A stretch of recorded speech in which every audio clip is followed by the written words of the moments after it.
આપ સૌ જે ભણી રહ્યા છો, હું આપને નિરાશ કે નાસીપાસ કરવા માંગતો નથી, પણ થોડા સવાલો તો આપણને થવા જોઈએ. આપણે કોઈ એક નાની બાબતમાં પણ જ્યારે રોકાણ કરીએ છીએ, એક સિમ્પલ સામાન્ય રોકાણ કરીએ છીએ, તો પણ એના ભવિષ્ય વિશે વિચારીએ છીએ. તો આમાં તો લગભગ એજ્યુકેશનમાં તો આપણે જીવનભરનું રોકાણ કરીએ છીએ. પહેલી ધોરણથી લઈ અને આપણે ગ્રેજ્યુએશન સુધી 15 વર્ષ આપીએ છીએ, 15થી વધુ વર્ષ આપીએ છીએ. હજારો રૂપિયા, લાખો રૂપિયા બગાડીએ છીએ અને સૌથી મહત્વનો જે જીવનનો પીરિયડ છે એ આપીએ છીએ. પરંતુ એક સવાલ આપણને થાય કે ગ્રેજ્યુએશન પછી શું? ચલો, ગ્રેજ્યુએટ તમે થઈ ગયા. કેટલા ગ્રેજ્યુએટ? બરોબર, આર્ટ્સમાં થયા, કોમર્સમાં થયા કે સાયન્સમાં થયા. ગ્રેજ્યુએટનું એક સર્ટિફિકેટ સરકાર તમને આપશે કે ભાઈ તમે ગ્રેજ્યુએટ જાઓ. પેલું સેરેમની પણ કરશે અમુક સારી સારી કોલેજોમાં. ગ્રેજ્યુએશન સેરેમની હોય, ઓલી ચોપી ઉડાડીને ઠેકડા મારશે ને મજા કરશે. દેન તમને બહાર કાઢી મૂકશે. પછી સર્ટિફિકેટ લઈને તમે જશો તો ક્યાં જશો? ક્યાંય તમે જશો કે હાલો હું ગ્રેજ્યુએટ છું, મને જોબ આપો, તો કોઈ જોબ તમારા માટે તમને લાગે છે કે ભાઈ ગ્રેજ્યુએટ ઉપર એક જોબ મળી જાય એવી કોઈ જોબ ખરી? તો છે જ નહીં. તો ગ્રેજ્યુએશન પછી કોઈ ગવર્મેન્ટ જોબ ડાયરેક્ટ મળતી નથી. ગવર્મેન્ટ કોઈ હેલ્પ કરે છે કે ભાઈ તમે અમને 15 વર્ષ આપ્યા, અમારી સિસ્ટમમાં તમે આવ્યા, 15 વર્ષ સુધી તમે ભણ્યા, તો હવે તું ગ્રેજ્યુએટ છે તો અમે તમને સબસિડી આપશું, સહાય આપશું, અમે તમને કંઈક આપશું. ગવર્મેન્ટ તમને કંઈ આપે છે? તો વિચારજો. મહત્વના સવાલો છે કે જે ફિલ્ડને 15-17 વર્ષ અને લાખો રૂપિયા આપ્યા, ત્યાર પછી એક કાગળ સિવાય ગવર્મેન્ટ તમને કાંઈ આપે છે?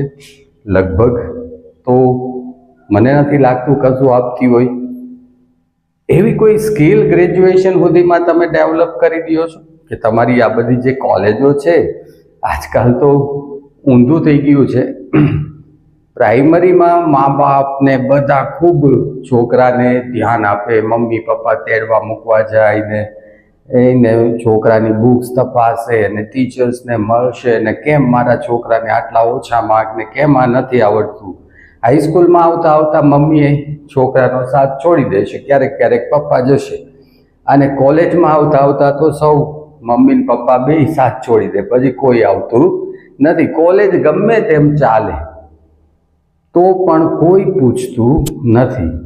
અને હું તો માનું કે મેં તો આપણા વિસ્તારની આજુબાજુની કોલેજો જે જોઈ છે, હવે કોલેજ એ ખરેખર કેરિયર બનાવવાનું ફાઉન્ડેશન છે. 1 થી 12 ધોરણમાં ચાહે તમે જે કર્યું હોય એ કર્યું હોય, પણ કોલેજના 3 વર્ષ જો બેસ્ટ તમને મળી જાય તો તમારું કેરિયર બની જાય. પરંતુ આપણે મોટાભાગની તો એવી જ કોલેજો હોય છે કે જ્યાં કાં તો પ્રોફેસર નથી હોતા, હોય છે ને. બીજું, હવે તો એવી બી કોલેજો આવી છે કે જ્યાં તમને જઈને એમ કે તમે ખુદ એવું કહો હું આવીશ નહીં, સીધી પરીક્ષા દેવા આવીશ. કોલેજ કહે છે વાહ વાહ, આવા જ વિદ્યાર્થી જોતા છે. કોઈ સીધા પૈસા આપે અને વસ્તુ ના લઈ જાય. તમે કંઈક દુકાનમાં જઈને 100ની નોટ આપો ને એમ કહો કે આલે 100ની નોટ, મારે કાંઈ વસ્તુ જોતી નથી, તો દુકાનદાર તો રાજી જ થવાનો ને.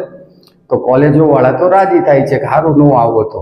કેટલી કોલેજો એવી છે કે જે ડાયરેક્ટ પરીક્ષા લે છે અને એમાં બી પછી પાછી સુવિધા કરી દે છે કે આલ્યો બુક્સ લઈને લખો ને વગેરે વગેરે. આ બધી વાત જગ જાહેર છે. આમાં હું કહું છું ને તમને ખબર નથી એવું નથી. તો આવી કોલેજો છે, કાં તો પ્રોફેસર નથી, કાં તો સ્ટુડન્ટ નથી, અથવા તો ડાયરેક્ટ પરીક્ષાઓ લે છે, કાં તો જે પ્રોફેસર્સ છે એ ક્વોલિફાઈડ નથી અથવા લાયક નથી, ગમે એને લાવીને ઊભા રાખી દીધા છે. ઇકોનોમિક્સનો પ્રોફેસર છે, ઇંગ્લિશ ભણાવતો હશે. ગુજરાતીના પ્રોફેસર છે, એ કોમર્સના વિષયમાં ચાલશે કે ભાઈ હું ભણાવી દઈશ, ચાલે છે. તો કોલેજ એટલી ખરાબ, આપણું જે કોલેજ લેવલનું એજ્યુકેશન છે એટલું ખરાબ કરી દેવામાં આવ્યું છે કે મને નથી લાગતું કે કોલેજ પૂરી કર્યા પછી તમારામાં કોઈ સ્કિલ ડેવલપ થઈ કે ચલો મારે ગવર્મેન્ટ જોબ નથી જોતી, કે ચલો મને સરકારની સહાય નથી જોતી, પણ મારી ખુદની સ્કિલ ઉપર હું કંઈક કરી દેખાડીશ. તો કોઈ પણ જાતની સ્કિલ તમારામાં ડેવલપ કોલેજે કરી દીધી? અરે BA વિથ ઇંગ્લિશ કરેલો છોકરો 5 મિનિટ ઇંગ્લિશમાં નથી બોલી શકતો. હવે પોતે 3 વર્ષ BA વિથ ઇંગ્લિશ કર્યું, હવે ઇંગ્લિશ બોલવાની સ્કિલ નથી એના. કોમર્સ કરેલા છોકરો છે એ નામું નથી લખી શકતો. તો એક પણ જાતની ઇવન પ્રોગ્રામિંગ જે ચાલે છે, BCAની કોલેજો જે ચાલે છે એમાં જે પ્રોગ્રામિંગ લેંગ્વેજ ચાલે છે અત્યારે કોર્સમાં, હવે એ બધી પ્રોગ્રામિંગ લેંગ્વેજ આઉટડેટેડ છે. અત્યારે પાયથન ને એવું બધું આવી ગયું છે અને આપણા કોર્સની અંદર તો હજી જૂનું પુરાણ હોય, એટલે એ સ્કિલ લઈને તમે બજારમાં જશો તો એ નહીં ચાલે, તમે બહુ આઉટડેટેડ છો. અને કોમ્પ્યુટરના ફિલ્ડમાં તો દર 2 મહિને તમે આઉટડેટેડ થઈ જાઓ. તો કોલેજ લેવલનું એડ્યુકેશન તો સાવ કથળી ગયું છે. આ આપણી ખૂબ જ વધારે બદનસીબી કહેવાય. અને આમાં મા બાપ અથવા તો કોઈ સંગઠન અથવા તો જે કાંઈ કહેવાય એ કોઈને રસ જ નથી. પાછું મજાની વાત એ છે કે જેમ ચાલે છે એમ ચાલવા દેવું છે.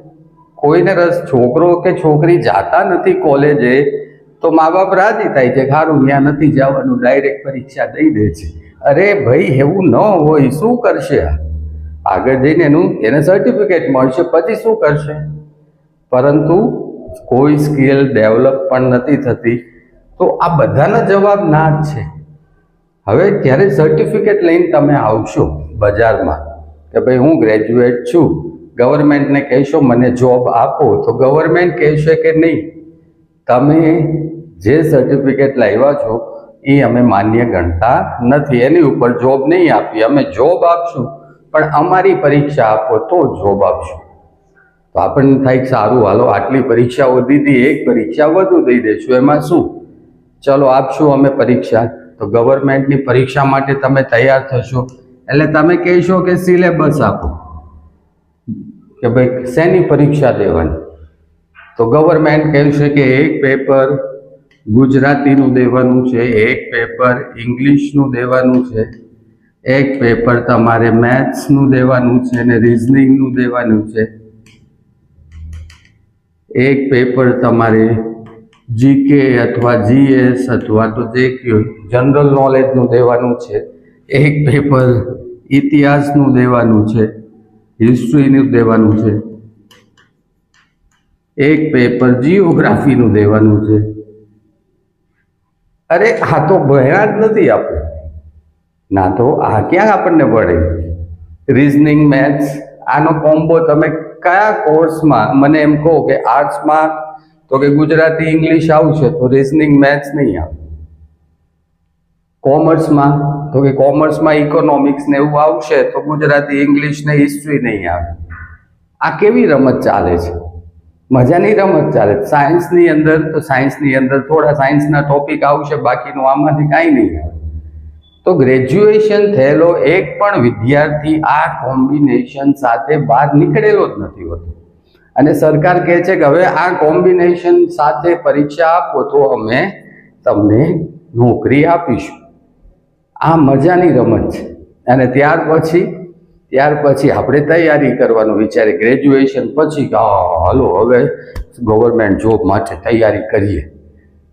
અને પછી આની તૈયારી કરવા માટે, અરે ભાઈ પછી શું તૈયારી થવાની? પછી 4 મહિના 6 મહિના તમે તૈયારી કરો જોબની તો કંઈ આની તૈયારી થાય નહીં. આની તૈયારી તો તમારે શરૂઆતથી જ કરવી પડે.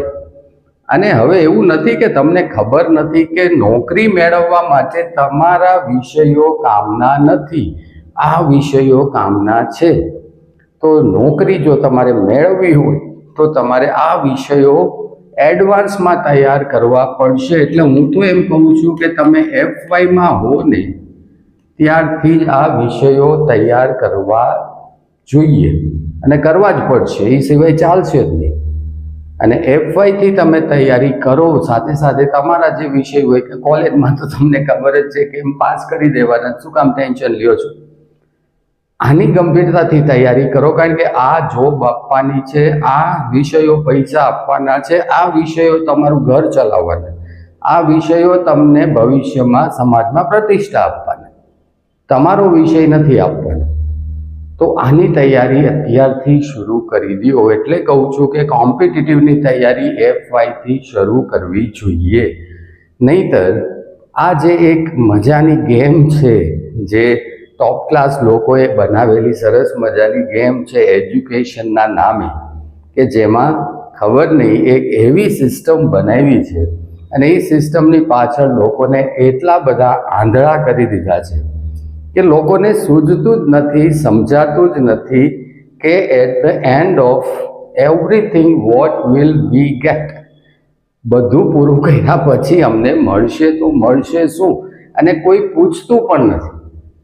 ગવર્મેન્ટને, સરકારને કે કોઈને કોઈ ક્યારેય એવું આંદોલન નહીં થાય કે ભાઈ આની ઉપરથી જ જો તમારે નોકરી દેવી હોય તો આ જ વિષયો છે એ કોલેજમાં બધા કમ્પલસરી કરી નાખો.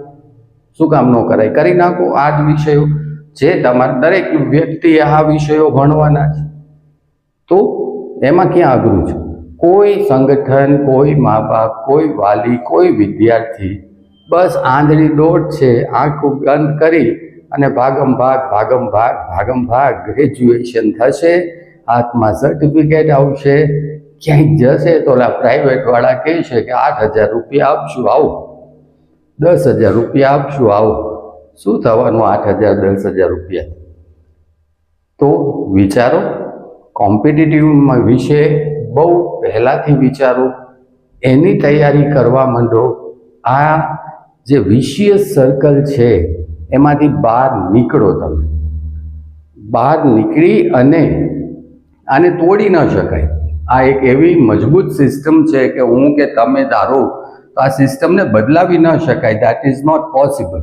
પણ સિસ્ટમને સમજીને એમાંથી બહાર તો નીકળી શકાય ને. બહાર નીકળીને ઓરિજિનલ વસ્તુ શું છે એની તો તૈયારી કરી શકાય કે ન કરી શકાય. એટલે જ કહું છું કે અત્યારથી જ તે હું તો માનું કે 10મા 12માંથી જ શરૂ કરી દેવું જોઈએ, પણ FYથી તો મોડામાં મોડું કોમ્પિટિટિવના બધા વિષયોની તૈયારી શરૂ કરવી જ જોઈએ ને કરવી જ જોઈએ. તો જ તમારું ભવિષ્ય છે. બાકી વધુ એક શિક્ષિત બેરોજગાર, બીજું કાંઈ તમને મળશે નહીં.